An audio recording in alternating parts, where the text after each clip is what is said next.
Tu me disais, donc tu fais 7 millions par an. Oui. Tu as 300 montres en stock. Oui. Il y a que tu achètes plus ou moins une montre par jour. Non, beaucoup plus. Pour faire mes 7 millions, ça représente à peu près 1000-1100 montres par an vendues. À l'heure actuelle, j'achète entre 3 et 5 montres par jour. Pour te donner un exemple très clair, il est 17h maintenant pendant l'enregistrement et en réalité, j'ai déjà dû acheter 8 ou 9 montres sur ma journée.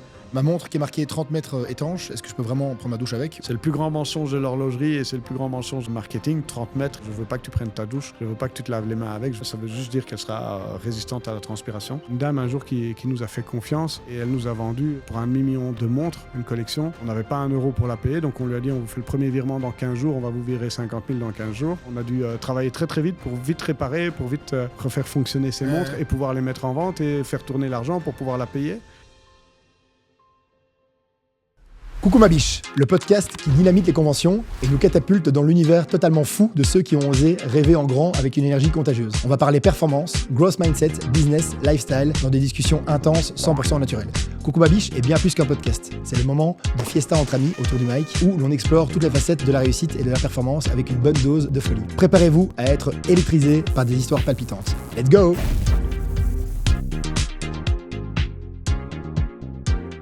Gilles, coucou ma biche. Coucou. L'homme qui murmure à l'oreille des Rolex. Bienvenue ici dans mon podcast, dans l'épisode Coucou ma biche, édition très spéciale, horlogerie. J'ai déjà hâte d'aller dans des questions que je comptais poser à la fin, etc. Parce que ça va être super brouillon, super messy, mais ça va être juste intéressant. Merci d'être là. Merci à toi pour l'invitation surtout. T'as 2 montres déjà. Toujours. C'est deux logique. fois plus de plaisir. T'en mets aux jambes parfois ou pas? Non, pas aux jambes, pas encore. Parfois j'en mets 2 sur le même poignet, parfois une à l'envers pour pas la cogner. Enfin, T'as une sacrée collection, parfois donc des choses amusantes. tu pourrais le faire.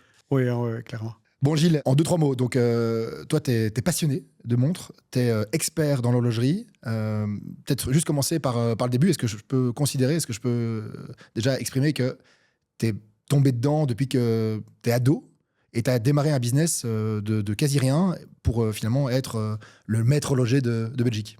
Bah oui, j'ai commencé l'horlogerie assez jeune, j'ai commencé l'horlogerie en tant qu'apprenti horloger à 16 ans, donc de manière professionnelle. L'été de mes 16 ans, pour être exact. Mais déjà avant, je m'intéresse aux mécaniques ou à l'esthétique des objets de manière générale. Je fais pas mal de brocante, tout ça. Et je vais trouver dans l'horlogerie un domaine qui va vraiment me passionner, que je vais pouvoir collectionner. Mais très, très vite, je veux passer de l'autre côté, finalement, du truc, à l'intérieur des mécaniques. Okay. Et je veux les réparer, les apprendre, les connaître, tout ça. Quand tu dis passionné, c'est presque un terme pour moi qui n'est pas assez fort, tellement je suis fou d'horlogerie H24. Hein, c'est vraiment ça.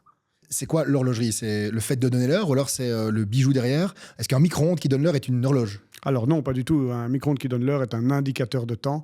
Okay. La montre que tu as au poignet est un indicateur de temps et sans doute de plein d'autres choses qui te sont utiles. C'est un outil pour toi. Mais pour moi, ça n'a rien d'une montre du tout. C'est presque un ordinateur, un computer, ce que tu veux. Mais ce n'est pas du tout ça qui va nous intéresser. L'horlogerie, ça va vraiment être l'objet lui-même, fabriqué de manière artisanale ou manufacture. Il ne faut pas se leurrer. Aujourd'hui, les grandes marques sont des manufactures. Ce ne sont pas des petits artisans qui fabriquent une montre. Et c'est ça qui va créer l'objet, qui va créer la finesse, la fabrication et qui va évidemment calculer le temps.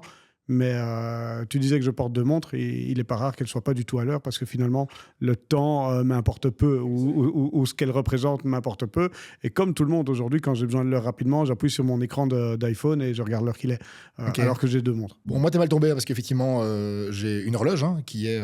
je suis pas mal tombé du tout, ou alors ce serait vraiment te sous-estimer. Je vois juste un potentiel de client parce que je vois 2 poignets qui ne sont pas du tout habillés. Bah écoute, il est habillé, mais c'est vrai que c'est devenu sport lifestyle plutôt que ornement. C'est marrant que tu utilises le terme lifestyle parce que c'est le dernier terme que j'aurais utilisé pour ta montre. Le sport peut-être, mais le lifestyle pas du tout parce que je trouve ça moche, parce que c'est gros, c'est en caoutchouc, ça doit pas être très confortable à ton poignet en réalité, alors qu'il y a des choses très très belles, très très gentilles, très très collectionnables, qui donnent un charme de dingue et qui donnent un lifestyle, je trouve, incroyable. Bon, on a déjà été un peu trop loin, mais donc, comment tu as commencé? Donc, c'est connu que tu as commencé avec 400 €. Bon, c'est un peu ton histoire. Alors, 400 €, c'est justement un article qui est sorti dans la presse la semaine passée. Ouais. C'est pas tout à fait vrai. Il y avait moins que 400 € à la base.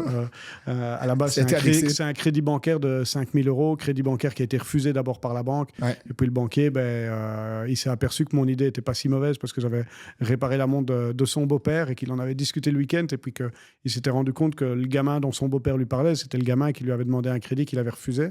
Quand il a fait la corrélation, il m'a prêté 5 000 € pour m'installer. Ça m'a permis vraiment de créer mon atelier à l'époque avec un peu de réparation et surtout de l'achat-vente aussi.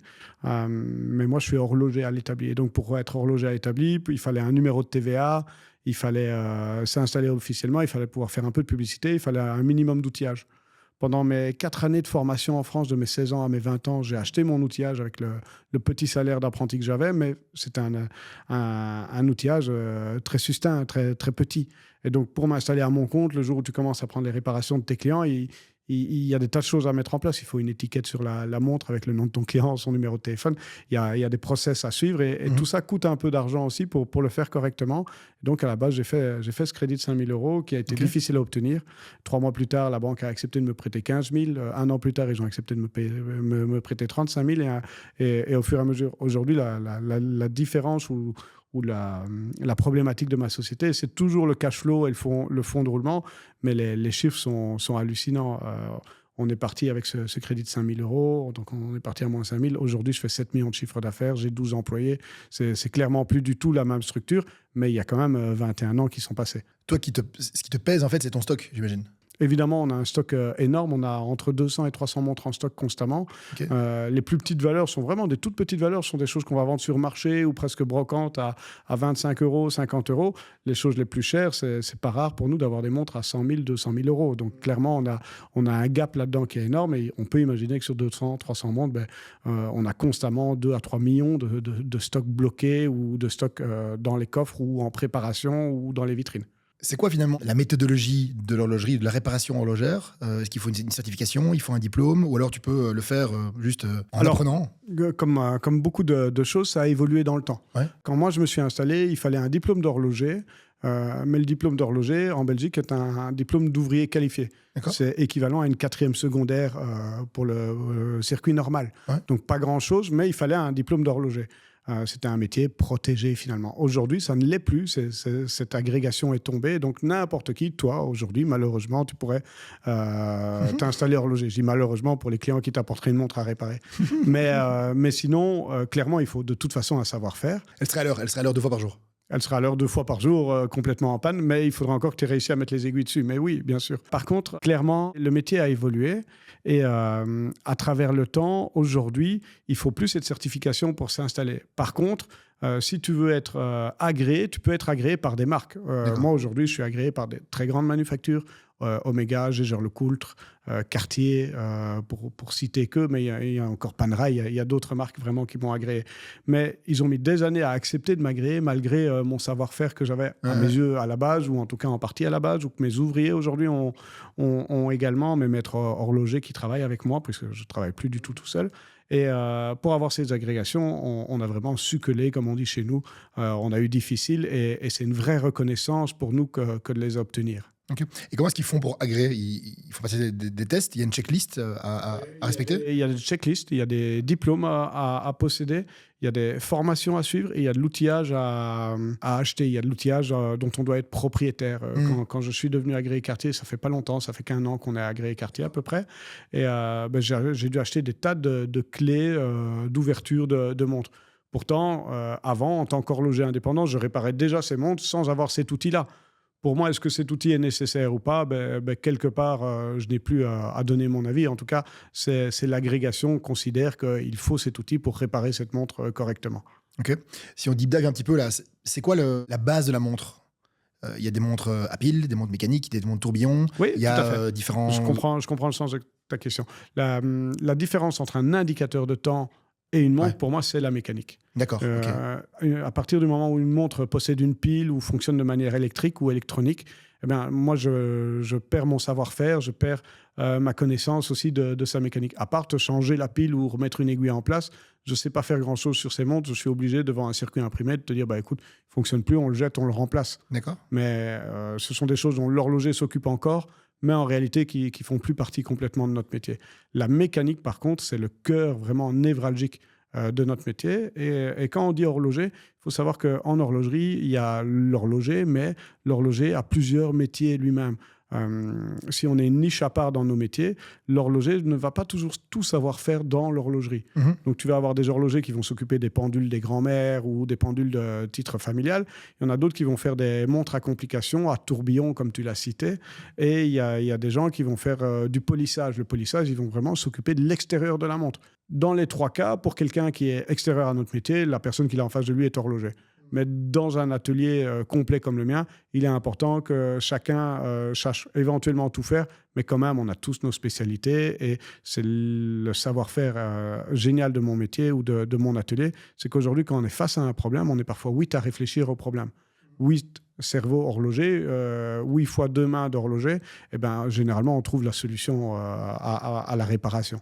On a des yeux totalement différents par rapport au prisme de la montre. Donc, moi, je vois ça comme un objet, soit d'ornement, de décoration, lifestyle, etc. Toi, tu vois ça avec une certaine complication, une certaine fascination par rapport à la complexité derrière. C'est quoi les montres qui arrivent chez toi où tu te dis, OK, je vais m'en occuper personnellement, ou je vais y passer moi-même du temps parce que soit c'est rare, soit ça te fascine, soit la complication derrière est unique. Ça va être propre à chacun. Ici, dans mon cas à moi, ce sont des montres qui vont me toucher. Quand elles vont me toucher, c'est parfois non pas l'objet lui-même, mais presque l'histoire. Ok. Si toi, tu viens l'histoire de la montre ou mon histoire par rapport à... L'histoire de l'objet. Et les deux sont un peu confondus.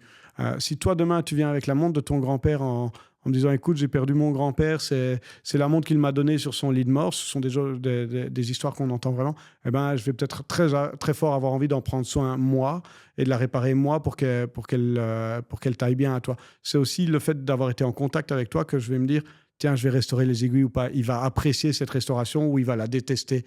Eh bien, ça nous donne un peu de ton ADN ou de l'ADN de l'histoire de l'objet qui va sans doute me donner envie de la restaurer. C'est le cachet émotionnel derrière. Oui, le cachet émotionnel. Je suis quelqu'un de presque sentimental avec les objets.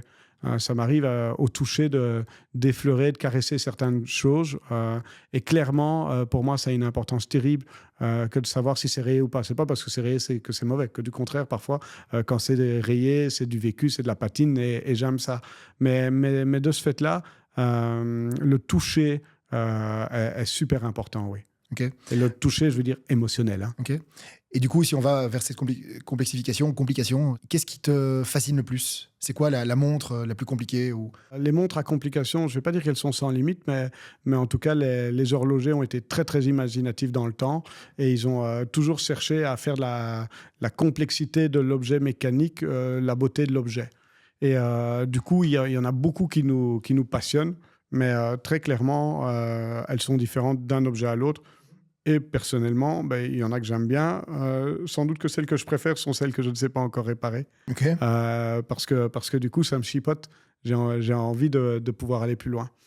Je voulais rebondir aussi sur un truc que tu as dit tout à l'heure, que pour toi, la montre pouvait aussi être juste esthétique ou peut-être un statut ou un niveau social ou une démonstration.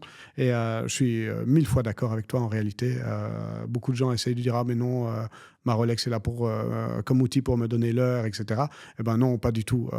Il faut savoir qu'à l'origine, le côté historique de l'horlogerie fait que l'horlogerie était française avant d'être suisse. Quand elle était française avant d'être suisse, elle a connu la guerre des religions vraiment au XVIe siècle. Ça veut dire quoi ça, qu'elle était française avant d'être suisse? La main-d'œuvre capable de fabriquer, de réparer. Et il faut savoir qu'un horloger au XVIe siècle était un mec assez génial parce qu'il était en réalité orfèvrier. Et il était scientifique parce qu'il savait calculer. Nous, aujourd'hui, on a perdu une partie de tout ça. L'horloger auquel tu t'adresses en face de toi aujourd'hui, c'est quelqu'un qui connaît très très bien, qui est expert en montre, je parle de moi à la troisième personne, c'est marrant ça, mais qui connaît l'objet, mais je ne suis pas scientifique, je ne suis pas physicien. Les astres, etc., pour moi, c'est très subjectif. Je ne comprends pas le calendrier de manière parfaite. Par contre, je connais tes montres, je connais les références, je connais les raretés, je connais les pannes classiques de tel ou tel modèle. Je sais où regarder l'usure d'une montre et la réparer. Et l'horloger à l'époque, c'est un mec scientifique, c'est un mec qui a un savoir-faire extrêmement large. Alors, il travaille aussi dans des ateliers avec des équipes, hein, même au XVIe siècle, il ne travaille pas tout seul, le gars. Mais quand même, il doit mettre tout ça en musique pour arriver à fabriquer une montre. Et donc, pour en revenir à ça, cette main-d'œuvre est un peu par hasard, mais réellement très protestante à l'époque. Okay. Et il y a la guerre des religions qui explose. Quand la guerre des religions explose, les protestants sont chassés de France et ils vont se réfugier. Ils vont se réfugier de deux côtés un peu différents de la France. Ils vont se réfugier éventuellement en traversant la Manche en Angleterre, et sinon beaucoup vont fuir à Genève en Suisse. Et Genève a une particularité, c'est que il y a déjà la frontière qui est là, donc déjà les Français n'y vont plus. Ensuite, tu as les montagnes et ils vont se réfugier là-bas. Mais il faut savoir que là-bas, le chef protestant, qui est sans doute ce qu'on pourrait appeler aujourd'hui, dans notre modernité actuelle, un intégriste religieux, lui, il ne voit pas du tout tous les protestants qui arrivent dans sa ville, il ne les voit pas du tout comme des mecs bien et très religieux, il les voit plutôt comme des mecs qui n'auraient jamais voulu venir ici s'ils n'étaient pas cherchés de l'autre côté. Et donc, il est embêté avec eux. Et ces artisans qu'ils découvrent, etc., sont des gens qui sont parfois riches, parfois des bons commerçants, parfois vraiment bien établis, mais qui ont quand même fui leur pays et leur ville. Et ils arrivent là-bas et ils doivent refaire du commerce, ils doivent rouvrir des ateliers qui marchent, ils doivent montrer leur savoir-faire, et donc ils paradent. Ils sont ce qu'on appelle des frimeurs aujourd'hui, tu vois. Et il ne va pas du tout aimer ça. Et Jean Calvin va du coup interdire l'apparat ou le port du bijou. Il faut imaginer que tous ces artisans se retrouvent quasiment à la rue ou avec un métier qui ne savent pas vendre, puisqu'ils ne savent plus vendre un bijou, il n'y a plus personne qui leur en commande, ils sont super emmerdés, et ce qu'ils vont faire, c'est la grande question, c'est la grande réponse aujourd'hui, ils vont fabriquer des montres, et ils vont fabriquer, tu sais, ces montres avec vraiment des grandes châtelaines, des choses décorées en émail, etc., avec des diamants, des choses, ils vont revendiquer toute la richesse de l'objet là-dedans, et en réalité, quand ils se font arrêter ou quand ils se font engueuler, ils répondent, mais c'est pas du tout un bijou, regarde, ça donne l'heure, c'est une montre. Mais déjà, à la fabrication au XVIe siècle, ça montre ce qu'est une montre. C'est soi-disant un outil, et en réalité, c'est tout sauf un outil pour donner l'heure. Ok.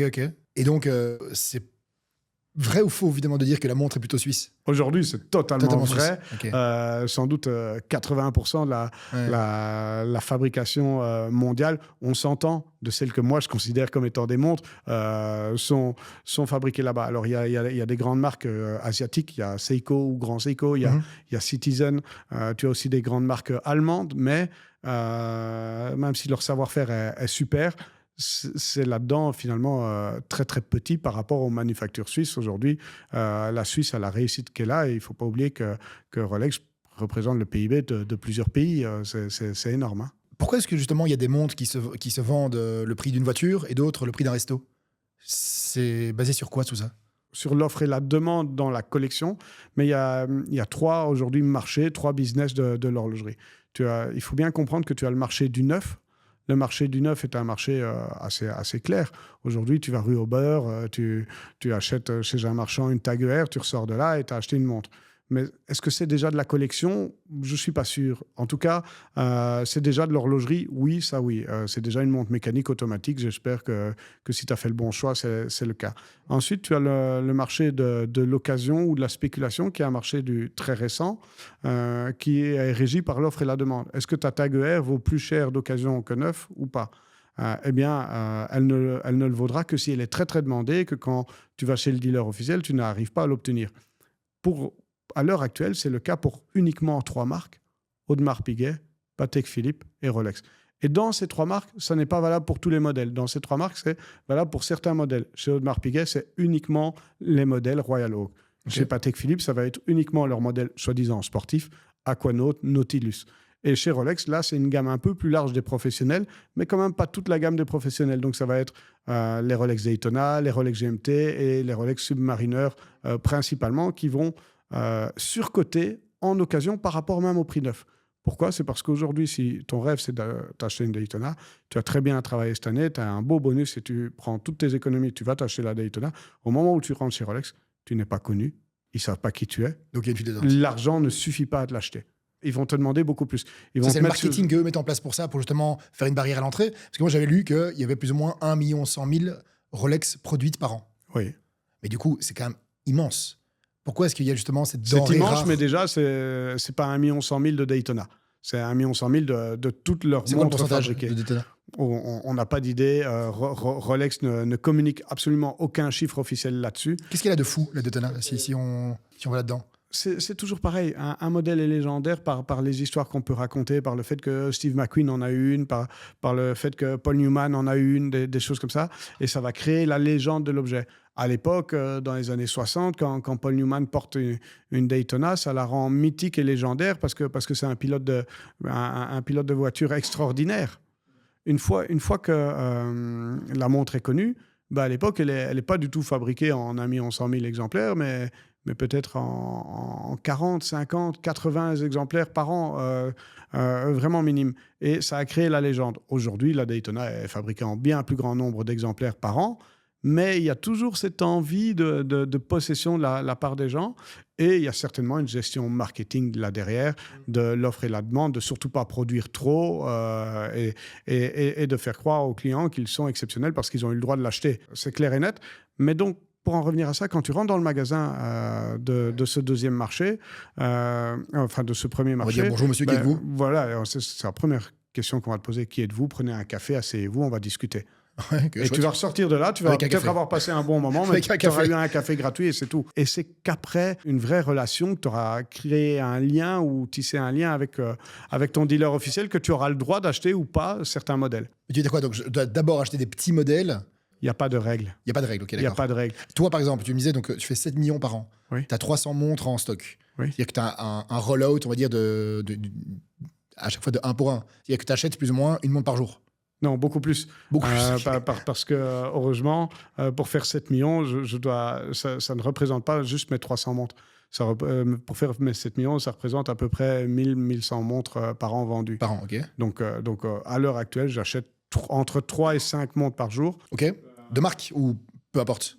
Des vraies montres, donc des montres mécaniques qui se réparent. Okay. Mais il y en a qui finissent sur les marchés. Aujourd'hui, pour te donner un exemple très clair, il est 17h maintenant pendant l'enregistrement et en réalité, j'ai déjà dû acheter 8 ou 9 montres sur ma journée.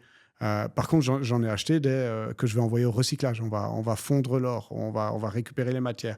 J'en ai acheté 2 montres de poche qui valent chacune peut-être 15 ou 20 euros sur un marché, sur une brocante. Donc, vraiment pas cher du tout. Et donc, celle-là, finalement, ne compte pas ou à peine est-ce qu'elle rentre seulement dans mon inventaire. Et t'achètes ça où ? Parfois, je mets un lot. J'achète ça où ? Sur les comptoirs de mon magasin. Quand les gens viennent me proposer des objets, eh bien, ici, le client est venu en ayant vidé, trié le coffre-fort familial. Il est arrivé avec 5 très belles pièces. Et il est arrivé avec 4-5 montres, somme toute inintéressantes, même pour moi. Alors, mécanique, oui, mais pas très intéressante. On a acheté le lot, on a acheté la collection, finalement. Hein. Ok. C'est quoi l'histoire la plus folle, justement, que tu as eue quand un vendeur, du coup, donc un client, arrive chez toi et te dit, voilà... Ça, c'est la montre. Alors, avant de rentrer là-dedans, j'ai d'abord envie de rentrer dans le troisième marché, qui est le plus important. C'est mon marché à moi. C'est le marché de la collection, justement. C'est le marché qui oublie un peu le côté spéculatif ou qui oublie aussi le marché du neuf. C'est un marché sans doute un peu meilleur bon père de famille, mais quand même très collectionneur aussi. Plus niche. Une niche dans la niche de la niche. C'est vraiment ça dans mon cas. Et là, c'est un marché où on connaît un peu même le futur. Généralement, comme on est un bon père de famille, on achète à un prix et on sait que dans les 5 ans, dans les 10 ans, ça va prendre un peu de valeur. Mais c'est très serein, c'est un marché assez calme. Mais c'est la rareté de l'objet ou la qualité mécanique et évidemment l'offre et la demande aussi, mais qui vont faire son prix. Mais généralement, c'est le marché où je trouve que le prix est plus justifié. D'accord. C'est le marché où le prix est pour moi la vraie valeur de l'objet. Là où dans le spéculatif, parfois, tu as un prix super haut parce que d'un seul coup, il y a une grande demande. Mais le jour où la demande s'écroule, ce prix il baisse directement.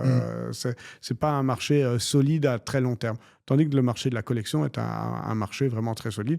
Et dans le futur, ta montre sera exposée dans un grand musée ou dans des grandes collections. Mais elle aura toujours cette valeur, c'est clair. OK. Et alors maintenant, l'histoire la plus folle, j'en ai plein. J'ai l'impression d'en avoir une par jour. Donc déjà, j'ai un métier, okay. J'ai un métier où je m'amuse énormément dans tout ça. C'est vraiment, vraiment très, très chouette. La plus folle, c'est une dame un jour qui nous a fait confiance. On a été chez elle à 2 avec un de mes collègues et elle nous a vendu pour 1,5 million de montres, une collection. On n'avait pas 1 euro pour la payer, donc on lui a dit on vous fait le premier virement dans 15 jours, on va vous virer 50 000 dans 15 jours. On a tenu parole, mais on a dû travailler très très vite pour vite réparer, pour vite refaire fonctionner ces montres et pouvoir les mettre en vente et faire tourner l'argent pour pouvoir la payer. Mais il y avait des pièces extraordinaires en plus dans la collection. C'était quoi par exemple ? C'était vraiment... il y avait une dizaine de Patek Philippe, vraiment très très très rares dans les premières générations. à chaque fois, et des montres très compliquées. Des dress watch, donc des montres classiques en or qui vont peut-être pas impressionner justement dans la rue. Ici, j'en ai une avec moi, je vais te montrer. Écoute, c'était dans mon jeu, mon animation, mais let's go, on y va. Hein. On y va. Donc là, tu as pris des montres avec, c'est ça? Ouais, bien sûr. Ok, un horloger, je sais pas, j'ai passé sans montre. Ok. Voilà. Hop. Ici, tu as une Patek Philippe, tu vois. Ouais. Référence 3940. Avec, tu connais à chaque fois les références par cœur? Généralement, oui. Pas toujours. T'as combien de références? De quoi écrire une Bible, clairement. Donc ici, tu as une Patek Philippe avec un calendrier perpétuel. C'est un calendrier qui va savoir compter les dates, les mois et les jours. Donc il va te dire qu'on est le mardi 27 février de telle année. Et il ne va pas se tromper, le lendemain, il va passer au 1er mars s'il a besoin.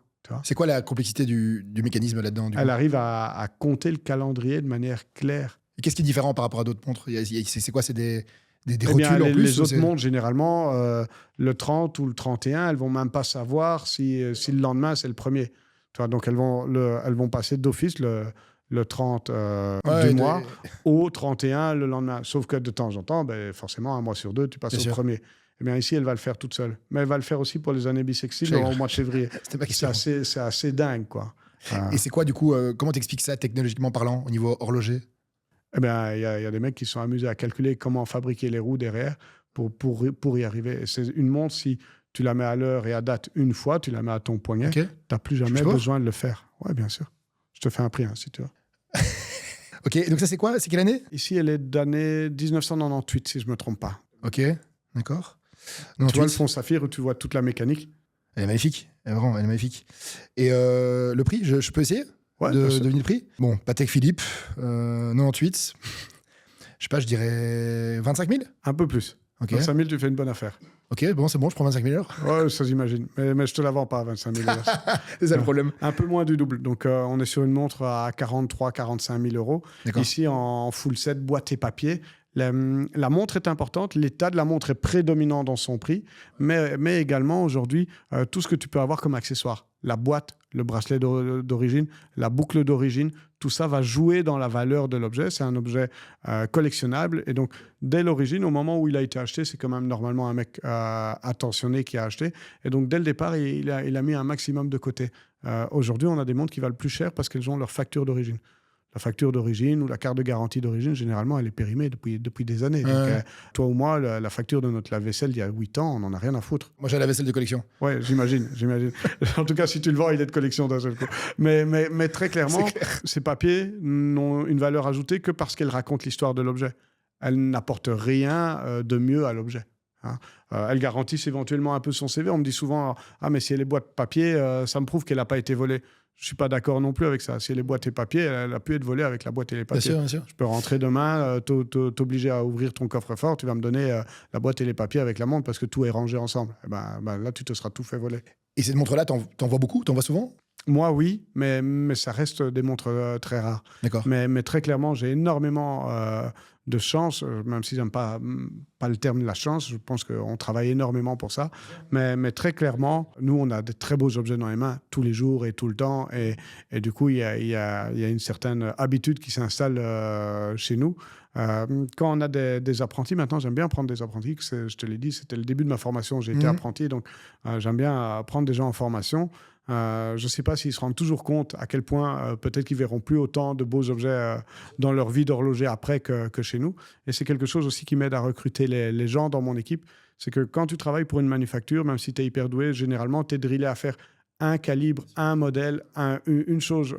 C'est du Fordisme. Voilà, c'est du formalisme, c'est aussi du process de grande entreprise qu'on connaît. Et du coup, je pense que des fois, les horlogers s'embêtent un peu. Alors que chez moi, ils vont travailler le matin sur une belle Patek, le midi sur une belle Rolex et le soir peut-être sur une vieille Tissot d'un grand-père. Et donc, c'est très formateur, mais c'est très chouette. Et toi, du coup, tu es spécialisé dans un modèle, in fine, parce que tu es sûrement plus à l'aise sur un modèle que sur un autre. Oui, je suis plus à l'aise sur certains modèles, mais très clairement, je fais quand même beaucoup de choses. J'ai commencé l'horlogerie par la pendulerie. donc vraiment les grandes horloges. Et aujourd'hui, je fais les montres bracelets. Et aujourd'hui, de plus en plus, il faut savoir le dire, mais je deviens entrepreneur, je deviens dirigeant de mon entreprise et je suis beaucoup moins à l'établi. Je suis à l'établi que quand il y a un gros problème sur une montre, c'est-à-dire que quand l'équipe a merdé ou que l'équipe n'a pas la solution, je vais chercher une solution au problème avec eux. Ou alors quand j'ai vraiment envie de travailler, moi, sur telle ou telle pièce. Ou alors quand je sais exactement ce que le collectionneur veut, je te le disais tout à l'heure, mais si toi, tu viens avec la montre de ton grand-père et que tu m'as parlé des aiguilles, comme j'aurais compris ce que tu attends de nous, je vais peut-être le faire moi pour être sûr que ce soit fait de la bonne manière. Bien sûr. Bon, on est parti, hein, vas-y. Hein. Shoot, la deuxième. Alors, on en a parlé, la Pikachu. Ouais, Pikachu, on est sur une montre tout à fait moderne. Hein. On est sur une montre qui a uniquement quelques années, toi. C'est Rolex Pikachu. Rolex Pikachu, c'est en réalité une Daytona. Ouais, okay. Le mot Pikachu est un terme vulgaire que les gens lui donnent. C'est un surnom. Comme Batman. Comme Batman, comme Hulk, Pepsi, okay. Coca-Cola aussi. Tous ces noms-là sont uniquement des surnoms. Ça n'est pas donné par la marque. Et d'ailleurs, si tu rentres dans un magasin Rolex et que tu leur dis je cherche une Starbucks, ils vont te dire non, je pense que vous cherchez une 126 610 LV. Et ils vont être polis et gentils, mais ils vont te parler en référence. Ils ne vont pas te parler avec le surnom. Et donc ici, qu'est-ce qui donne les surnoms au Rolex? Généralement, une fois que le nouveau modèle est connu, qu'il est affiché, très très vite, les gens parlent entre eux sur les forums, discutent entre eux et essayent de leur trouver un surnom. Le surnom est toujours en fonction des couleurs. Ouais, j'ai bien compris. Je peux? Ouais, sans prix. Donc, tu dis que c'était Daytona, jaune, donc Pikachu, ok. Qu'est-ce qu'elle a d'unique, de fou, de rare, d'exceptionnel? Qu'est-ce qu'elle a d'exceptionnel? Ta question est très bien et très mal tournée à la fois. Rien. Qu'est-ce qu'elle a d'exceptionnel? C'est une Rolex Daytona. Elle est en or 18 carats. Elle n'a rien de réellement Pikachu. Pikachu l'a pas porté. Pikachu n'existe pas réellement dans la vraie vie. C'est un surnom donné pour ses couleurs. Mais le simple fait de la posséder est déjà exceptionnel parce qu'il n'y en a pas beaucoup de fabriqués. Ok, c'est combien? Il y a beaucoup plus de demandes que d'offres. On parle de combien? On n'en sait rien. On ne sait pas. On n'en sait rien. Toi, t'en vois souvent? Pikachu, parfaite comme celle-ci, je dirais 2 par an. Ah ouais, ok, d'accord. Okay. Je trouve que c'est déjà bien. Bah oui, pour toi, oui. Je trouve que c'est bien. Ouais, moi, c'est la première fois que je la vois. Et peut-être la dernière. Ok. Bon, elle est à vendre. tu peux la regarder tous les matins si tu veux. C'est combien ça? Ici, on est sur une montre autour de 50 000. 50 000 euros, ok. Et quand tu dis 50 000, de nouveau, c'est le prix là maintenant par rapport au taux de l'or, par rapport à la rareté, par rapport au marché, par rapport... Le taux de l'or intervient très peu dans ce type de montre parce que même si elles sont en or 18 carats, en réalité, tu vois, le bracelet n'est pas en or ou le prix est tel de base qu'avant que la matière influence le prix, il y a quand même une certaine proportion. Mais oui, quand même, l'or peut un tout petit peu toucher ou influencer la cote, mais assez légèrement quand même. Ok.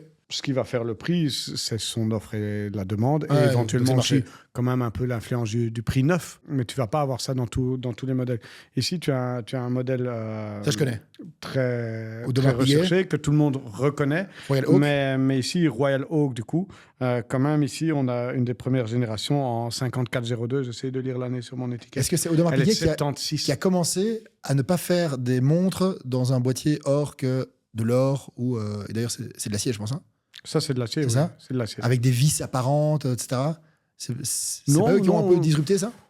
C'est eux qui ont vulgarisé ça ou qui ont produit ça en grande quantité ou en tout cas qui ont rencontré un grand succès avec un modèle pareil. Mais tu as quand même la Santos de Cartier qui est beaucoup plus vieille que celle-ci, où on a aussi des vis visibles sur la lunette, des choses comme ça. Donc non, ça n'est pas eux. Par contre, il y a un point commun avec beaucoup de modèles aujourd'hui très recherchés, c'est qu'elle a été designée par le designer Gérald Janta. Ici, c'est justement d'époque, donc tu as les bonnes proportions par rapport au modèle actuel. Qui sont souvent un peu épaissis, un peu agrandis. Enfin, il y a des tas de modifications. Ici, c'est quasiment le dessin brut réalisé qu'on a dans les mains.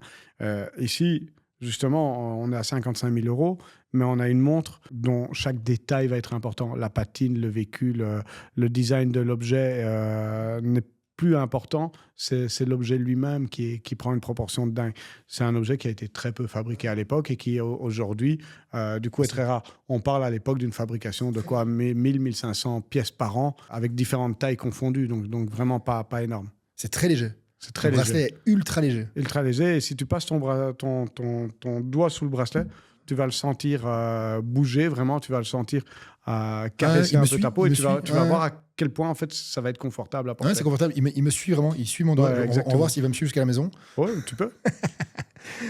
Ok. Et donc là, du coup, c'est 55 000 euros, tu disais. Et 55 000 euros. Neuf, c'est moins cher, mais je dois faire la file pendant des siècles. C'est ça? Oui, et neuf aujourd'hui, évidemment, c'est comme comparer une Porsche 911 de 1970 et une Porsche 911 dans le garage, dans le showroom en 2026. Quand tu les gares l'une à côté de l'autre, elles ont des codes ensemble, elles ont des similitudes, mais elles n'ont rien de commun en réalité, à part le logo peut-être. À quel point tu arrives à faire la différence entre des montres copies très bien faites ou des vraies d'origine Alors moi, en tant qu'expert, normalement, je dois pouvoir le... À l'œil ou tu dois démonter? Normalement, à l'œil, en quelques secondes, je dois pouvoir le voir. C'est quoi, par exemple, c'est quoi les tips and tricks pour celle-là ou pour une Rolex, par exemple? Il n'y a pas de tips and tricks qui vont fonctionner. Et même si nous, on en a, on se méfie de les dire parce qu'en les disant, peut-être que les autres vont corriger leurs défauts. Et aujourd'hui, on a quand même des faussaires qui sont très, très doués. Et on a aussi des montres, on le voit, qui valent très, très cher. Quand elles valent très, très cher, ça vaut la peine pour les mecs de réussir à investir, à faire des choses. Et on voit des choses aussi très dangereuses dernièrement. On a vu des montres qui sont en partie fausses et en partie vraies. C'est-à-dire quoi, que le boîtier est vrai et à l'intérieur c'est du Seiko? Exactement, okay. Ou au-delà du Seiko, c'est une vraie copie du mouvement, mais le vrai mouvement est dans une autre qui a une fausse boîte, etc. Ok, donc là tu dois ouvrir carrément. Et donc il est très important de passer à un moment donné, quoi qu'il arrive, par une expertise. À part si tu achètes toi une montre à ton meilleur ami que tu connais, que tu sais qu'il a été lâché chez Rolex, que tu étais presque avec lui, ok, cool. Mais sinon, comme c'est un milieu d'argent, il faut toujours être extrêmement prudent. Si c'est un copain de copain qui te vend une montre, et que le prix est un peu bon, ou même que le prix est normal, mais fais-la vérifier avant de le payer. Toi, tu fais ça? Je peux venir chez toi pour vérifier? Oui, bien sûr. Ouais. Et donc là, je suis en ascenseur émotionnel pendant t'as beau faire du B2B, nous, ça ne nous dérange pas. On te vend notre certificat et on te vend notre expertise, bien entendu. D'accord. Et toi, tu certifies, tu disais donc Jaja Lecoutre, etc. Donc... On est agréé par certaines marques, mais pas pour les certificats. On est agréé par les marques uniquement pour les réparations, pas du tout pour la vente de produits ou pour la certification. Bien que, forcément, en étant agréé, on n'est pas censé travailler sur une fausse quartier ou accepter de travailler sur une fausse quartier. Du coup, là-dessus, on a des réflexes, on a des formations, on peut voir les choses et on peut les expliquer à nos clients. On doit les expliquer à nos clients. T'as déjà eu ça où tu commences à travailler dessus et tu te rends compte plus tard qu'en fait c'est une fausse? Non, mais on a déjà eu des expertises qui, au premier coup d'œil, ont l'air d'être bonnes et qui, au deuxième coup d'œil, quand on gratte plus loin, on voit bien qu'il y a des choses qui ne vont pas. Aussi, autant qu'expert, je peux le dire sans honte aujourd'hui, c'est qu'avec 20 ans d'expérience, il y a des choses auxquelles j'ai cru ou auxquelles je n'ai pas cru il y a 20 ans. Et aujourd'hui, si je devais refaire mon expertise sur le même objet, sans que l'objet ait été touché, altéré, ben mon expertise serait plus la même parce qu'on a appris des choses. Ça veut dire quoi? Ça veut dire généralement plutôt même l'inverse. Il y a des choses que les marques ont fabriquées et qu'elles n'ont pas très bien fabriquées des fois et auxquelles on ne croyait peut-être pas et avec l'étude, avec l'historique, avec le travail d'archiviste ou d'historien qu'on peut faire ou les informations qu'on arrive à rassembler, aujourd'hui on se dit telle ou telle marque a fabriqué cette pièce de travers à l'époque. Oui, maintenant on le sait. Okay. J'avais entendu que la montre de Paul Newman à l'époque, en 1970, c'est ça, a été vendue à 17 millions d'euros. Oui. Et or, c'était une montre qu'on trouvait très moche à l'époque. À l'époque, c'est une montre qui n'avait pas du tout ce succès avant que lui la porte. Et même après, il y a des gens qui se sont amusés à acheter cette montre et à la modifier un petit peu pour qu'elle soit un peu plus belle à leurs yeux. Ça veut dire quoi, modifier? Ils ont changé les cadrans, par exemple. Okay. Et aujourd'hui, il faut absolument essayer de retrouver ces montres et les remettre dans l'aspect, dans leur état historique, avec les bonnes pièces, clairement. Okay. Ouais. Alors, quand tu dis qu'elle a été vendue 17 millions, elle a été vendue 17 millions maintenant, très récemment, aux enchères, pas du tout en 1970. En 1970, c'était un outil qui coûtait déjà cher. Hein. Le mec qui avait une Rolex Daytona au poignet était déjà un bourgeois ou quelqu'un qui avait de l'argent, du moins, ou qui avait accepté de mettre de l'argent dans une montre. Aujourd'hui, je dirais que le mec qui a une Daytona au poignet peut être monsieur ou madame tout le monde s'il a bien économisé, s'il a correctement travaillé, il sait se la payer à un moment donné. Alors qu'à l'époque, c'est peut-être pas aussi simple que ça. Okay. Par contre, s'il a fait 17 millions, c'est parce que la sienne, c'est la légendaire. Une Paul Newman d'époque aujourd'hui, moi j'en ai vendu une l'an passé, on l'a vendue 510 000 euros. Wow. Donc beaucoup moins cher que 17 millions, mais quand même une somme assez incroyable. Quand on dit 510 000 euros, on pourrait croire que moi je suis riche direct. Et là, si je te montre ma marge nette, tu as un fou rire en te disant c'est pas possible de gagner si peu. Okay. Mais finalement... C'est un pourcentage ou c'est un prix fixe? Ici, c'est une petite commission en prix fixe. D'accord. C'est une petite commission pour faire la transaction, pour montrer la montre. Mais pour nous, c'était aussi absolument génial de l'avoir dans notre nouveau magasin, Evelyne au Sablon, de pouvoir l'exposer, cette montre, pendant 3 mois dans notre vitrine. Ça, c'était aussi un coup de com' pour nous qui est monstrueux, évidemment. La Graph Diamonds Hallucination, ça te parle? Quelle marque? Bah écoute, c'est la marque la plus chère au monde, c'est 55 millions, ornée de 110 carats de diamants colorés. Ça ne me parle absolument ça parle pas du tout, ok. Mais pourquoi? Tu as déjà tout dit. Tu as plus parlé des diamants ou des couleurs de la montre que de la montre elle-même. Okay. Et du coup, non, moi, dans mon métier, je m'intéresse aux montres légendaires, aux montres historiques. Et donc, les montres modernes qui sont faites pour valoir beaucoup d'argent en mettant beaucoup de diamants dessus, c'est l'antithèse de mon métier presque. Bon, j'ai un autre exemple, c'est la Patek Philippe Grand Master Chime, je sais pas comment on dit. Chime. Ouais, Chime, voilà. 31 millions d'euros. Oui. Ok. Oui. Donc ça, c'est cher parce que c'est Patek. C'est cher parce que c'est Patek et aussi, clairement, là, ils ont fait un travail de joaillerie sur la montre qui est dingo et qui rend la montre encore plus exceptionnelle. Et à mes yeux, je crois qu'ils en ont fabriqué qu'une pour faire eux-mêmes un coup de com'. Ouais, ok. On continue? Ouais. Ici, on tombe dans le bling-bling. On reste en Rolex Daytona, on reste sur un modèle or, mais on a le bracelet qui est complètement en or, tu vois. Okay. On a une montre qui est en or rose, et alors tu c'est verras... plaqué or ou c'est full or? C'est du full or, c'est de l'or, ce que nous on appelle de l'or massif. Okay. Dans l'or, évidemment, il y a du 18 carats, il y a du 24 carats, il y a des choses différentes, mais ici c'est du 18 carats. Le bijou en Europe, généralement, est en 18 carats, et ici on a des diamants qui sont posés sur les index pour indiquer l'heure. Au premier regard, tu vois même pas ces diamants. C'est vraiment soit à la lumière, soit en observant maintenant que je te l'ai dit que tu vas les voir. Mais sinon, tu les vois pas. Et ce sont des diamants qui ont la taille baguette, donc vraiment très droite des index. C'est un modèle qui est recherché, pas ultra recherché, parce que chez nous, en Belgique, il y a beaucoup de gens qui vont te dire que c'est un peu difficile à porter, que c'est pas très bon père de famille, et qu'en t-shirt, au sablon, peut-être que tu vas te la faire arracher. Ouais. C'est vrai dans tous les pays du monde, dans toutes les villes du monde, en réalité, il y a un certain risque. Moi, je porte ça couramment parce que j'adore ça. C'est pas un souci pour moi, mais il faut savoir l'assumer et il faut peut-être être intelligent, avoir une longue manche pour quand tu te balades ou quand tu restes en terrasse, et aussi avoir clairement une assurance. Aujourd'hui, c'est quelque chose de faisable et je pense que ça nous sécurise au moins mentalement un peu. Ouais. Après, on a un style un peu différent, Gilles, toi et moi. Donc, ça t'irait bien. Toi, ça te va très bien, je pense. Ok. Donc, tu dis... Ah, ok, d'accord, diamant. T'as vu, au premier coup d'œil, tu le vois pas. Ouais, c'est vrai. C'est plat, ils sont plats, en fait. Ils sont plats. Alors, ils sont en relief, hein, ils sont pas tout plats, mais la taille est en effet une taille en longueur à plat. Ok. Et ça, c'est combien? 60? 70? Ici, non, un peu moins de 60, 58, je crois, de mémoire. Ok. Et donc, ça, c'est une occasion. Oui, t'as le prix sur l'étiquette, si tu veux. Ouais. 58 500, ok. C'est une occasion, mais une montre qui est en parfait état. Elle est nickel. C'est une montre qui a été, dès le départ, achetée par quelqu'un qui fait attention. C'est une montre qui, dès le départ, a gardé tout son set parce que le collectionneur sait ce qu'il achète. Et après ça, de toute façon, c'est une montre que nous, on passe dans l'atelier. Quand on la passe dans l'atelier, s'il y a une micro-rayure ou une griffe, on va l'enlever. S'il y a quelque chose qui fonctionne mal, évidemment, on va le réparer. C'est quelque chose que nous, on va pratiquer, on va travailler avant de le remettre. Et quand on la revend, nous, on la revend avec 3 ans de garantie. C'est une montre qui est de quelle année ici, que je ne dise pas de bêtises, 2021. La garantie Rolex est juste à terme. Elle bénéficie d'une garantie de 5 ans chez Rolex. Aujourd'hui, ici, nous, on la revend avec 3 ans de garantie parce qu'on a vérifié tout son état et qu'on a fait le travail nécessaire s'il y avait quelque chose à faire. Ok.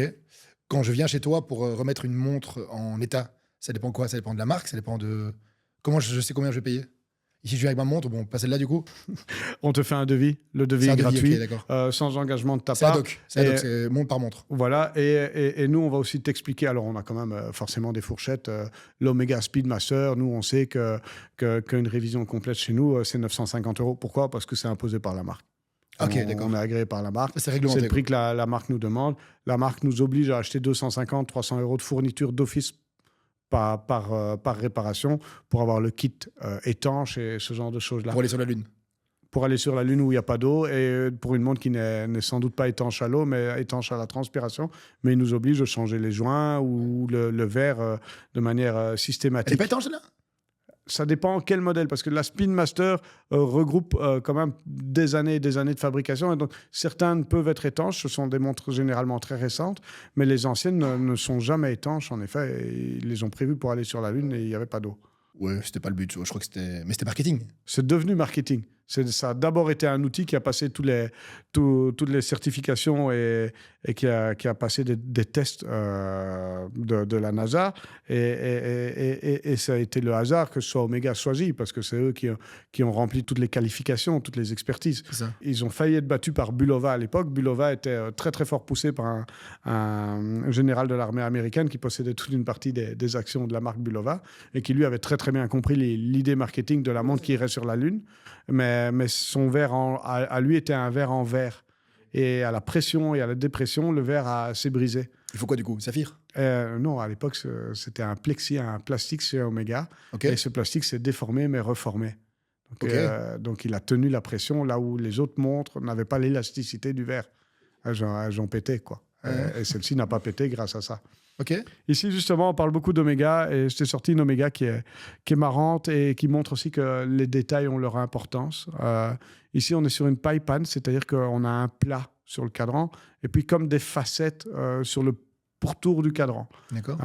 Pie pan, donc vraiment tarte en anglais, part de tarte, hein, c'est vraiment ça. Et ici, on a une double signature. Une double signature, c'est quoi? C'est qu'on a la marque Omega qui est sur le cadran, mais aussi on a une autre marque qui est Turler. Et cette autre marque Turler est un vendeur à l'époque qui a le droit de contre-signer les cadrans. Un peu comme si une maison vendeur aujourd'hui. C'est une joint venture entre un gars qui fait les cadrans et la marque.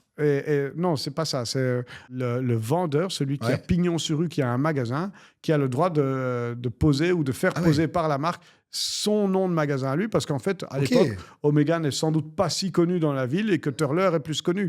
Et donc, ils vont mettre Turler et c'est ce qu'on appelle une double signature. Et pour nous, c'est un petit détail, mais qui a une vraie importance. Une très belle Omega Pie Pan en acier comme celle-ci vaut aujourd'hui autour de 3 500 €. Celle-ci vaut autour de 5 500 € grâce à cette double signature. C'est un détail. Est-ce que ça la rend plus jolie? Non. Est-ce que ça la rend plus désirable? Peut-être, mais parce que plus collectionnable et encore plus rare. Elle est très très belle. Elle est très très belle. Son état est dingo. Même son bracelet cuir ici est sans doute d'époque. C'est quelle année ça? Ici, on a une montre des années 60. Ok, d'accord. Fin 50. Même. Elle est impeccable. Elle est impeccable. On dirait qu'elle est neuve. Vraiment. Okay. Avec un petit côté... tu peux voir qu'elle a sa boucle de bracelet Omega. Et à l'arrière du bracelet cuir, il est encore marqué Omega aussi d'époque. Ouais, ok. Donc ça, c'est combien tu dis? 5005. Ok. Et c'est automatique? C'est automatique, donc ça va fonctionner grâce au mouvement de ton poignet. Voici mon prochain achat. Hein, je te fais un virement en vrai. Pas de souci. Et c'est quoi l'étoile? L'étoile, c'est le logo du sigle Constellation. Ouais. Et Constellation, c'est une gamme de leur production, un peu comme Mercedes classe A. Classe A étant le modèle, Constellation, c'est le modèle de la montre ici, et ils ont un logo approprié à ça. Ok. Donc, dans mes prochaines questions, c'est toujours le rapport qualité-prix ou le rapport... je sais que tu ne vas pas y répondre parce que tu vas dire c'est l'émotion, c'est l'histoire, etc. Mais il y a quand même un certain budget où des gens se disent je veux une belle montre à 2000 ou une belle montre à 5000. Bien sûr. Donc oui, clairement, on a... Oui. Toutes les montres que je t'ai montrées aujourd'hui sont des montres coup de cœur pour moi. Quand on en avait discuté, tu m'as dit essaye de prendre un peu de matos ou quoi. Ouais. Et je t'ai dit, j'hésite, je suis en train de faire ma sélection et j'ai envie de prendre que des montres que j'aime bien. Évidemment, j'ai pas envie de te montrer que des gros trucs bling bling ou des trucs uniquement chers. C'est pas la valeur de l'objet qui m'attire, c'est clairement l'objet lui-même ou quoi qui crée sa valeur. Alors, j'ai quand même tendance à dire qu'on n'a pas d'objet spécialement bon marché dans mon magasin. Si un objet ne vaut que 700 €, j'ai un problème. Pourquoi? Parce que je dois d'abord acheter cet objet à une première personne. Ensuite, je dois le restaurer, le remettre en état. Et puis peut-être mettre un nouveau bracelet cuir. Il faut savoir qu'un beau bracelet cuir fait à la main, comme on en a dans le magasin, c'est à partir de 150 €. Évidemment, commercialement parlant, d'un point de vue marge, soit je vais tout bouffer ou alors je vais devoir le mettre plus cher que sa propre valeur. Je ne peux pas mettre un objet qui vaut 700 € en vitrine à 1400. Ça n'a pas lieu d'être d'un point de vue commercial ou quoi. Et du coup, il y a quand même une certaine valeur en dessous de laquelle nous, on essaye de pas trop travailler parce qu'on sait qu'on perd notre temps. Après, d'un point de vue émotionnel, ça nous arrive quand même de temps en temps de dire, OK, tu sais quoi, celle-là, on va quand même faire le job, même si notre job vaut plus cher que la montre, on va quand même le faire. Il y a déjà des clients qui, de manière candide, sont venus avec des montres à 20 balles, 50 balles, 100 balles, pour dire, voilà, monsieur, est-ce que vous pourriez la réparer, s'il vous plaît? Et ça leur coûte peut-être plus cher que la montre? Oui, bien sûr. Et là-dedans, quand le devis est gratuit, nous, on guide le client. On lui dit si on le ferait ou pas. On lui dit si on pense que d'un point de vue financier, et uniquement financier, c'est une bonne dépense ou pas, on le lui dit. On a aussi eu l'inverse. On a eu des gens qui m'ont dit « mais jamais je dépense 700 € pour remettre cette montre en état. Bon, c'était la montre de mon père, mais c'est bon, elle vaut rien, quoi. » Okay. Et là, nous, on s'arrête de vivre et on lui dit on va aller au bureau, on va prendre un café, on va vous expliquer ce que vous possédez. Parce que vous ne vous rendez pas compte. C'est vrai? Oui. Et j'ai une histoire comme ça où le client est reparti avec 12 000 € parce que je lui ai acheté sa montre. Il avait refusé un devis à 700 balles. Et donc lui pensait que c'était un truc... Oui, il pensait... c'était une babiole, quoi. Il l'aurait mis en brocante à 80 balles si je lui avais rien dit. Et tant mieux pour celui qui serait passé à la brocante. Mais quelque part, nous, on a aussi cette volonté ou ce besoin d'être honnête vis-à-vis du client. Bien sûr. Clairement, quand j'ai acheté cette montre 12 000 €, j'ai encore fait une bonne affaire. Mais c'est ça qui fait ta bonne presse aussi. Mais non, ce que je veux dire, moi-même, je vais gagner ma vie après. Oui, bien sûr. Mais très clairement, le client, il a été juste hyper satisfait. Il a aussi eu un réflexe que moi, j'ai bien apprécié. C'est qu'il m'a dit « Ok, j'entends tout ce que vous me dites. » Et il est reparti avec la montre. Il a fait 2-3 marchands, il a fait une expertise chez Sotheby's. Et puis, il est revenu vers moi et il m'a dit « Non seulement vous m'avez dit la vérité, que je ne comprends un peu mieux, mais que je n'ai pas compris au moment même. Mais deuxièmement, vous m'avez offert le meilleur prix. Vous êtes toujours d'accord? Je fais oui, je suis toujours d'accord. Et il m'a laissé sa montre. J'en ai eu un autre comme ça sur une autre marque Piguet Royal Oak. Il avait reçu la montre de son compagnon. C'était des gens gays et il avait reçu cette montre, mais des années auparavant, elle ne fonctionnait plus. Il me dit, est-ce qu'on peut la réparer et tout. Je lui fais aussi un devis. C'est un devis salé. Les pièces de marque Piguet sont très, très dures à trouver pour nous. On n'est pas agréé par la marque et du coup, on doit vraiment acheter ces fournitures sur des marchés secondaires. Et ces pièces sont très, très dures à trouver et du coup, très, très chères. Et du coup, on obtient un prix de révision assez cher. On en discute avec lui. Il dit, bon, je sais que c'est une belle montre, mais bon, quand même... Et à l'époque, je lui ai dit, écoutez, pour votre montre, moi, je vous paye 25 000. Et il m'a dit, vous allez me payer 25 000 pour ma montre? Oui. Il a accepté de me la vendre. Il est revenu me remercier peut-être 1 mois et demi plus tard en me disant, Monsieur Clavaro, quand je suis sorti de votre magasin, je me suis toujours dit que vous alliez m'appeler pour annuler le deal ou que vous n'alliez pas me payer le vrai montant. Il n'y croyait pas. Pour lui, c'était irréel que cette montre ait cette valeur-là. Alors qu'elle avait une valeur affective. C'est son compagnon, etc., qui lui a offert cette montre. Et il m'a expliqué toute la valeur affective. Mais pour lui, par rapport à la valeur financière, c'était peut-être aussi une grande chance à ce moment-là de pouvoir vendre la montre. Tu as des histoires un peu plus malheureusement tristes de gens qui disent voilà, je dois absolument la vendre pour payer un crédit ou payer des trucs derrière. Dans notre métier... Qu'est-ce que tu fais de ça du coup? On essaye dans ces cas-là de surtout pas profiter de la personne parce que la personne est dans le besoin, donc c'est assez triste, c'est assez malheureux. Mais en réalité, c'est peut-être là que notre métier a un vrai lien social autre que restaurer l'objet familial ou le patrimoine familial. Mais ça peut aider très clairement le client qui a une problématique. Dernièrement, on a traversé la crise du Covid. J'ai un restaurateur qui est venu chez moi, qui m'a vendu une belle partie de sa collection. Sincèrement, il avait une collection de montres modernes, parfaite pour nous, commercialement parlant, au moment où il a voulu les vendre. Mais pour lui, c'était très triste de s'en séparer et de les vendre. Et c'était ça ou la faillite de son restaurant. Il a utilisé l'argent pour maintenir son restaurant à flot. C'est un restaurant quand même assez haut de gamme, tu vois. Quelque part, c'est peut-être un plaisir de pouvoir l'aider pour nous. Et aujourd'hui, on est maintenant 5 ans plus tard, je peux dire qu'il est en train de les racheter une par une. Et son resto tourne. Et c'est gai. Et il les rachète tout chez nous. Alors, il ne rachète pas ses montres à lui, mais il rachète les mêmes modèles, dans les mêmes états. Et il m'a dit en rigolant, Gilles, si tu sais où sont mes montres, tu peux rappeler les clients. Hein. Tu peux appeler les clients, leur dire que je suis de retour et que je vais les récupérer. C'est un cycle. On a eu une autre histoire comme ça, très marrante. J'ai eu au début de ma carrière, au début de mon magasin à la bascule, l'artisan du temps, j'ai un client qui m'explique qu'il a hérité de son papa et qu'il a l'air de ne pas aimer son père, quoi. Et il a un réflexe comme ça, vraiment un peu de dégoût vis-à-vis de la montre. Il me dit la montre est moche, etc. Sincèrement, c'est une superbe montre. Mais l'état dans lequel elle était super triste, quoi. Elle n'était pas belle du tout.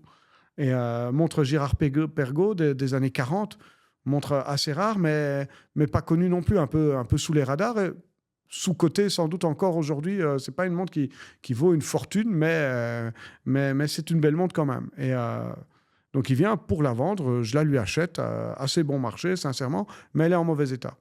Quand il s'en va, je suis très content parce qu'elle est boîte et papier. C'est justement un full set des années 40, c'est extrêmement rare. Autant pour des montres modernes, pour une Pikachu, c'est presque de la normalité ou de l'obligation pour nous, autant pour une montre ancienne, c'est l'inverse. Quand il s'en va, moi je suis assez content de mon affaire. J'ai acheté cette montre pas chère. On veut la réparer à l'atelier. Sincèrement, je ne sais pas si on peut dire bien mal à qui profite jamais. Mais en tout cas, je l'avais payé tellement bon marché que j'étais très content. Et en la remettant en état, elle m'a coûté une fortune pour la remettre en état parce que les pièces étaient vraiment très très dures à retrouver. Ce qui fait que finalement, je l'ai payé au juste prix, mais peut-être un peu déçu du prix de la réparation pour moi plus tard. On a remis cette montre en état magnifique. Elle est superbe. Elle est dans ma vitrine. Au bout d'1 an et demi à peu près de travail sur la montre. Ouf. Est-ce que le client passe pas dans la rue ce jour-là devant mes vitrines? Je le vois s'arrêter devant la montre de son papa. Je le vois la regarder. Je me dis, putain, je vais peut-être devoir un peu me justifier sur le prix de l'étiquette et le prix que je lui ai payé. Et en même temps, même si à la base je trouvais que j'avais fait une bonne affaire, entre-temps, elle m'a coûté tellement cher que j'ai plus fait une très, très bonne affaire. Il rentre dans le magasin et il me dit, excusez-moi, monsieur Clavaro, la montre, là, je ne me trompe pas, c'est bien la montre de mon papa. Et je lui dis, vous ne vous trompez pas, c'est la montre de votre papa, on l'a remis en état. Ah oui, je peux la voir. Oui, bien sûr. Il la retourne, il la regarde et il l'essaye même, toi. Et pendant tout ce temps, il y a le prix sur l'étiquette qui se balade. Je me dis, je vais me prendre une remarque à un moment donné, je vais me prendre un mauvais quart d'heure, quoi, commercial. Et il regarde l'étiquette et puis il regarde la montre et il me dit, elle est vraiment belle, en fait, cette montre. Je dis, oui, elle est vraiment belle. Il dit, vous avez travaillé de manière superbe. Je dis, oui, je ne vous cache pas qu'on a eu beaucoup de boulot pour la remettre en état. Il me dit, je le vois. En fait, mon père, il avait du goût ou je rêve? C'est drôle comme phrase, tu vois. Il avait du goût ou je rêve, tu vois. Et je dis, quand il l'a eu neuve ou qu'il l'a reçue neuve à l'époque, oui, c'était une montre super élégante, quoi. OK, je vais vous la prendre. Il n'a pas discuté le prix. Il a racheté la montre de son père. Incroyable. Aujourd'hui encore, ce gars, il habite la bascule et je le crois peut-être 1 fois ou 2 fois par mois. Chaque fois, il me montre l'heure comme ça, il me fait comme ça. Et il a un sourire derrière les oreilles. Et en fait, je suis super content que la montre lui soit retournée. Et là où moi, j'ai eu ma crainte commerciale, lui m'a prouvé le contraire. Et il a juste totalement accepté mon prix. Il ne l'a même pas discuté parce qu'il a compris la restauration qu'on avait eue derrière. Parce que moi-même, à la base, j'avais peut-être même pas bien calculé dès le départ en l'achetant. À mon avis, tu dois avoir des histoires comme ça. On peut parler toute la nuit. Chaque montre a une histoire, en fait, finalement. Oui, clairement. C'est dingue. Petite question un peu plus technique. J'en ai 2-3. Le dot over 90s, qu'est-ce que c'est? Dot over 90s, c'est la position du point sur le bezel. Le bezel, c'est quoi? C'est la lunette tachymétrique autour d'un Speedmaster, Omega Speedmaster. Cette lunette te permet de savoir si tu es quelqu'un qui travaille à l'ancienne avec une vieille bagnole. Tu veux savoir combien de kilomètres/heure tu roules. Tu n'as pas de compteur kilométrique ou un compteur kilométrique qui est très approximatif. Ouais. Et donc, quand tu vas passer le kilomètre 0, tu vas lancer ton chrono. Quand tu vas passer le kilomètre 1, tu vas appuyer sur stop. Eh bien, ton aiguille va se lire sur la lunette tachymétrique extérieure et elle va te donner ton kilomètre/heure en imaginant que tu fais du minimum 60 km/h. Et le 90 km/h, eh bien, selon la position du petit point, le point est soit au-dessus du 90, soit à droite du 90, ce qui est assez amusant parce que du coup, ça veut dire que selon l'âge de la montre, avec les mêmes positions, tu obtiens quand même un kilométrage qui est un peu différent puisque le repère a été déplacé. Eh bien, le dot over 90, c'est très important pour nous parce que, originalement parlant, c'est sa bonne position. Après, on pense que sa position la plus juste est sans doute de l'autre côté. Mais il a été modifié. C'est historique, en fait. Non, il a été modifié par la marque. Et donc, si tu as une montre ancienne, c'est très important que tu l'aies encore avec l'ancien bezel. Voilà, c'est la pièce d'origine. Pour nous, ça nous permet au premier regard de savoir si c'est une pièce de service ou une pièce d'époque. OK. On voit de plus en plus de composants en silicium ou en matériaux high-tech. Oui. Est-ce que c'est la mort du luxe par rapport aux matériaux d'avant ? Non, même le silicium perce dans les très grandes marques et dans les très grandes manufactures. C'est plutôt peut-être la mort de la réparation, parce que le silicium va pas se réparer, il va casser. Si tu as une pièce en silicium et que tu la laisses tomber par terre, c'est comme du verre, ça explose en 1000 morceaux et l'horloger sait rien faire. Là où sur de l'acier ou sur du laiton ou sur une autre matière, on sait parfois réparer. Maintenant, sur l'horlogerie de manière générale, quand même, très souvent, quand une pièce est abîmée, cassée, dans la montre-bracelet, on ne répare pas, on change la pièce. Okay. On adapte éventuellement une pièce, mais on la change complètement généralement. On ne répare pas une pièce qui est cassée en deux en mettant un point de colle ou un point de soudure. Généralement, on la prend, on la jette et on en met une nouvelle. Pourquoi ? Parce que ces pièces sont fabriquées par des manufactures et par des outils qui n'ont rien à voir avec la main de l'homme. Hein, c'est très clair. Le silicium, par contre, là où moi je trouve ça un peu détestable, c'est cette facilité à exploser, à casser.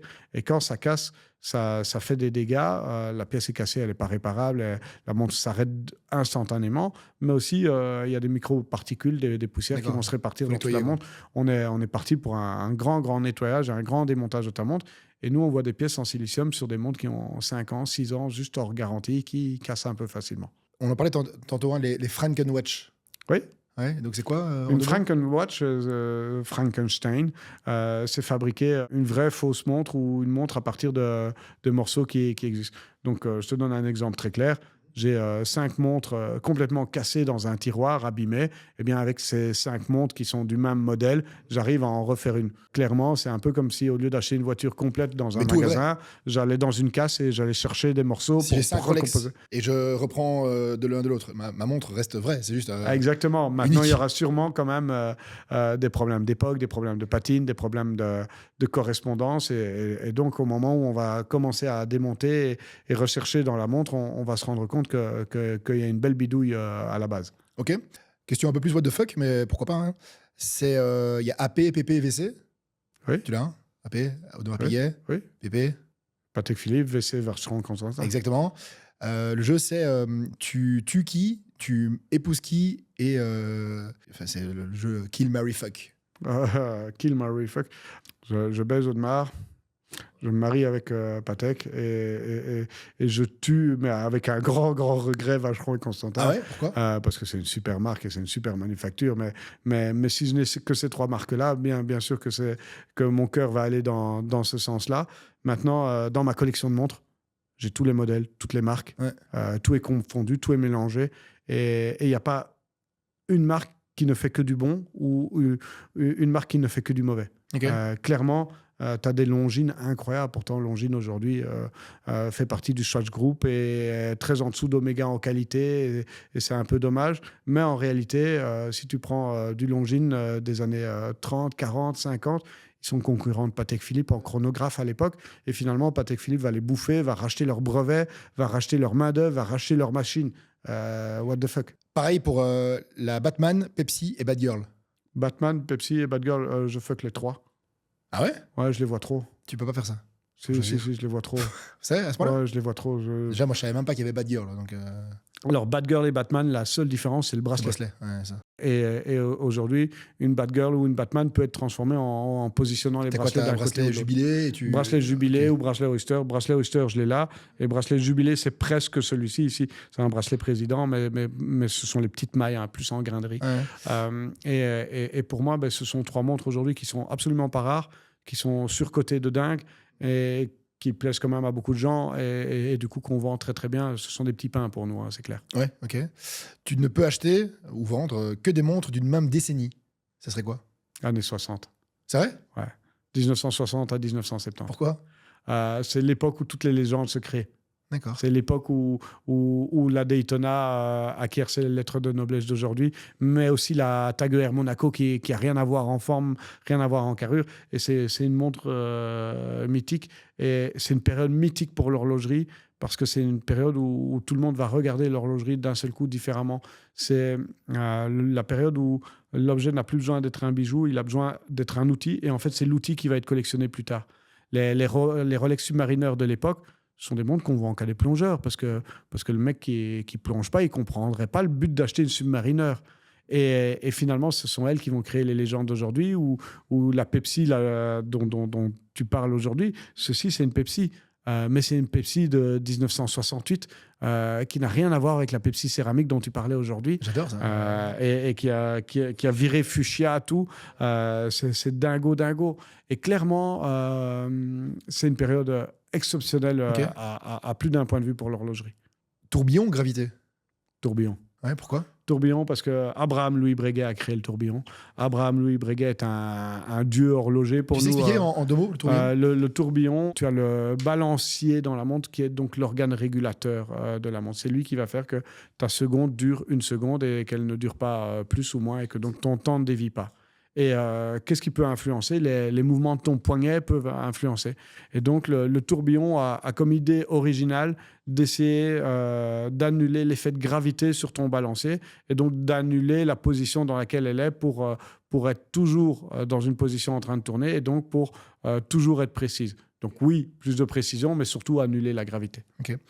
Je disais que donc, l'échappement, donc le bruit de 2 pièces qui se rentrent dedans, c'est 28 800 fois par heure. Pour une montre standard. Comment tu expliques ça? Pas pour une montre standard. Pour une montre standard, c'est un peu moins, c'est 18 000 et quelques.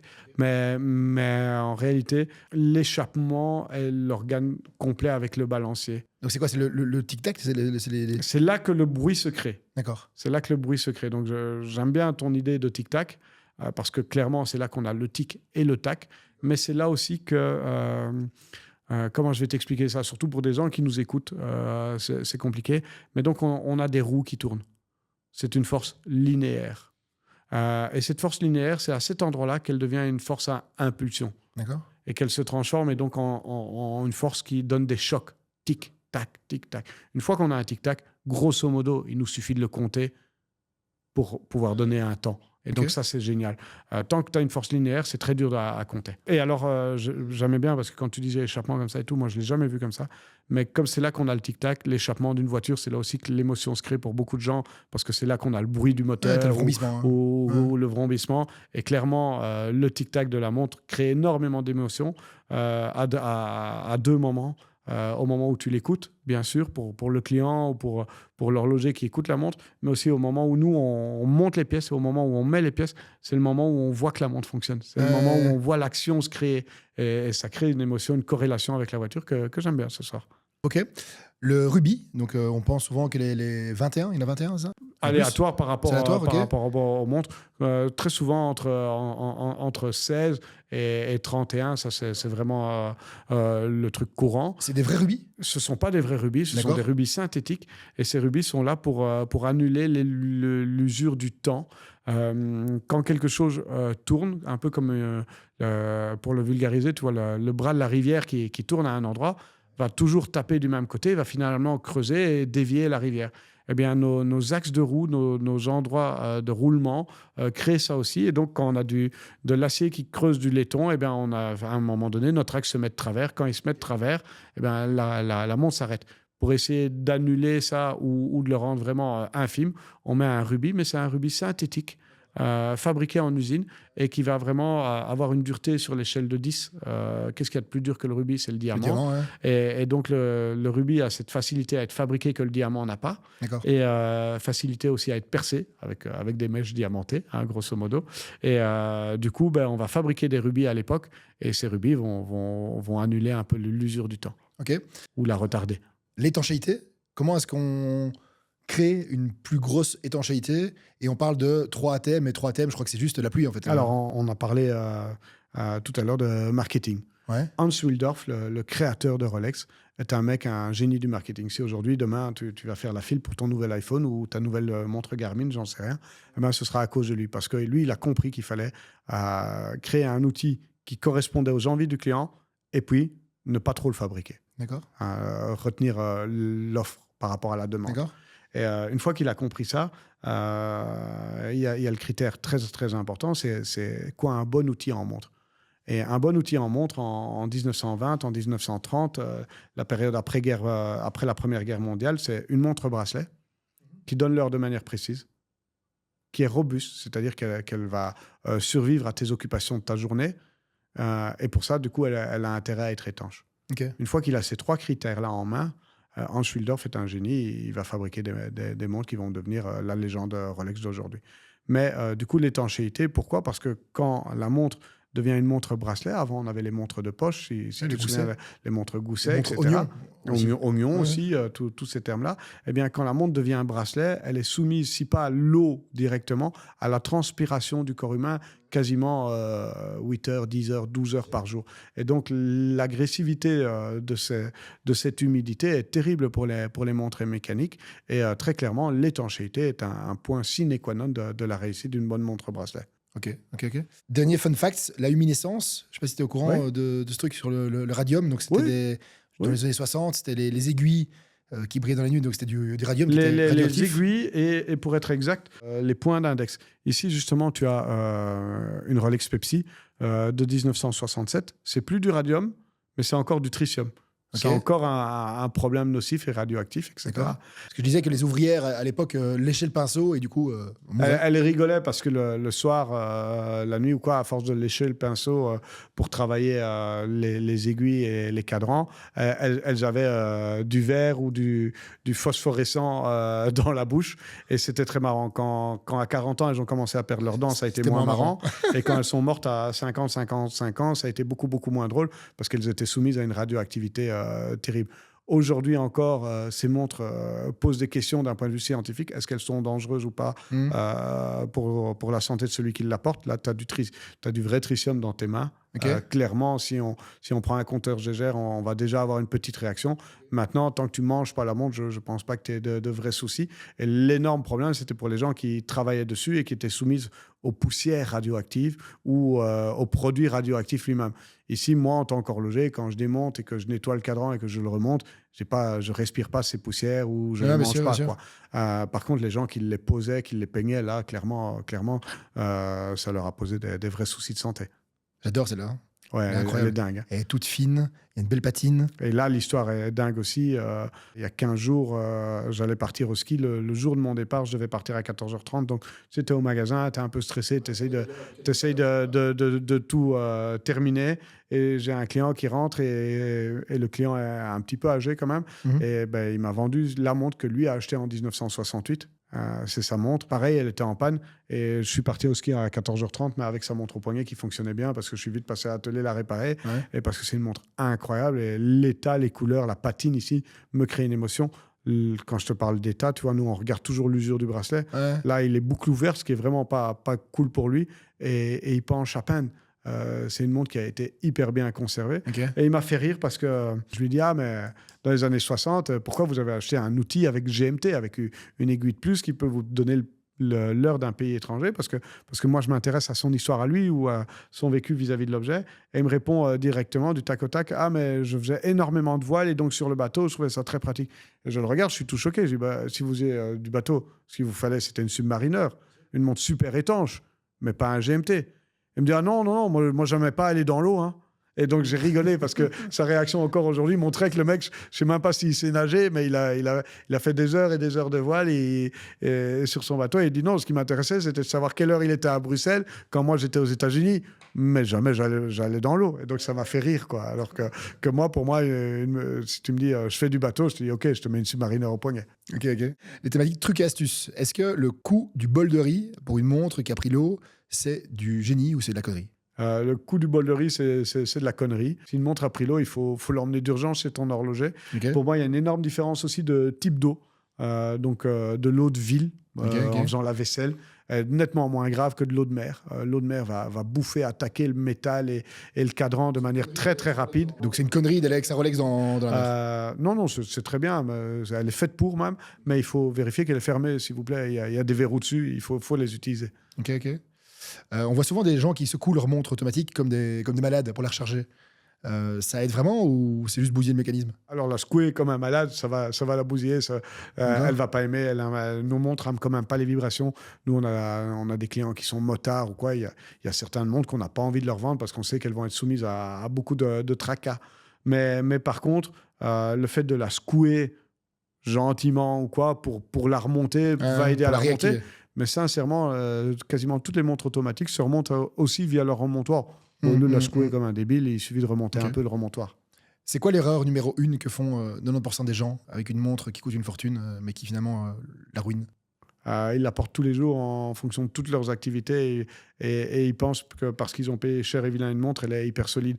Une montre sportive Patek Philippe aujourd'hui n'est peut-être pas une montre pour faire du sport, alors que dans le catalogue, elle semble l'être. Et du coup, ça va être ça qui va ruiner l'état de la montre. Les gens qui portent leur montre un peu trop large, très tombante sur la main, usent terriblement fort leur bracelet aussi. Et généralement aussi cognent beaucoup leur montre parce que du coup, elle tourne. Elle n'est pas toujours posée au même endroit et du coup, ils la cognent et ils prennent la clinche de porte avec et ils l'abîment. Ils la matraquent. Ma montre qui est marquée 30 mètres étanche, est-ce que je peux vraiment prendre ma douche avec ou alors c'est juste un mensonge marketing pour dire que ça... C'est le plus grand mensonge de l'horlogerie et c'est le plus grand mensonge marketing. 30 mètres est un tableau de classe d'étanchéité et 30 mètres, je ne veux pas que tu prennes ta douche, je ne veux pas que tu te laves les mains avec, je veux que tu l'enlèves avant de te laver les mains. Ça veut juste dire qu'elle sera résistante à la transpiration. 50 mètres, on commence à parler d'étanchéité pour des éclaboussures. 100 mètres, on parle d'aller plonger avec la montre, mais pas à 100 mètres de profondeur, plutôt toi à la piscine tranquille. Snorkeling. Ok. À quelle fréquence faut-il vraiment réviser sa montre? Est-ce que c'est un peu comme une voiture tous les 2 ans ou alors on attend que ça arrive pour le faire? Jamais, ou quand elle en a besoin, et elle te le dira. Okay. La montre va avoir des défaillances. À partir du moment où elle a des dysfonctionnements ou des petits problèmes, eh ben là, il faut nous l'apporter rapidement. Ça veut dire que les huiles sont usées, que les huiles sont fatiguées. Aujourd'hui, on a aussi des huiles modernes qui sont hyper efficaces. Et quand je révise une montre des années 50, parfois je souris parce que j'ai tendance à croire que dans certains cas, si la montre n'était pas fatiguée, pas trop usée, eh ben, même si elle est arrivée en panne chez nous, elle est repartie avec des huiles qui sont meilleures que les huiles d'époque et la montre va perdurer dans le temps plus longtemps après notre travail que lors de son achat neuf.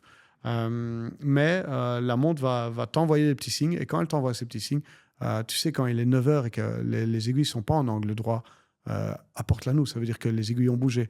Quand le dateur passe plus à minuit pile mais qui passe à minuit quart, ça veut dire que l'huile est tellement sèche que ton disque de dateur il a du mal à tourner. Eh ben, apporte-la. Les marques vont te dire tous les 2 ans, tous les 5 ans, tous les 8 ans. Ça va dépendre des marques. Elles vont tous donner des conseils différents. Elles vont toutes donner des conseils différents aussi en fonction de leurs années de production. Donc, dans les années 50, on disait qu'il fallait réviser une montre tous les ans. Et puis, c'est devenu tous les 2 ans. Et aujourd'hui, certaines marques t'annoncent tous les 8 ans. Eh bien, pour moi, oui, mais encore, il faudrait également que ce soit un an de montres portées au poignet. C'est très différent pour un collectionneur qui a 100 montres que pour un client qui a une seule montre. Et donc, tout ça va devoir être évalué par le porteur de la montre. Dernier truc et astuce, est-ce qu'il y a un truc que tu veux absolument partager ici par rapport à la montre, par rapport au fait de la porter, par rapport au fait de l'entretenir ou autre chose au niveau de la... En truc et astuce, pas vraiment, mais sinon, portez vos montres. Quand vous avez plusieurs montres, essayez de toutes les porter une fois tous les 6 mois. Ça leur fait du bien. Comme une vieille voiture qu'on démarre, elles en ont besoin et elles nous apportent énormément de plaisir et de satisfaction. Donc, il ne faut pas hésiter à avoir des belles montres. Ok. Gilles, si on veut te contacter, comment on fait ? Comment on fait? Eh bien, on m'appelle au 0498 68 64 24. Il n'y a aucun problème avec ça. Mais sinon, sur Internet, toutes les coordonnées sur Artisan du Temps ou Evelyne Concept. Et mon numéro de GSM est sur le site Internet. Il y a pas de secret. WhatsApp est généralement le plus fiable pour moi. Ok, et tu voulais donner un code promo de 50% pour la prochaine Rolex 50% en plus. Gilles, merci beaucoup. Avec grand plaisir. Pour ton temps, ton énergie, ta passion, même si tu n'aimes pas le mot passion. Non, je trouve qu'il n'est pas suffisant. Il n'est pas suffisant, ouais. C'est quoi du coup Folie. Grandiloquence, effectivement. Ouais, folie. Un grand merci pour ton temps, sans jeu de mots. Avec grand plaisir. Et à très vite au magasin. J'espère. Merci Gilles.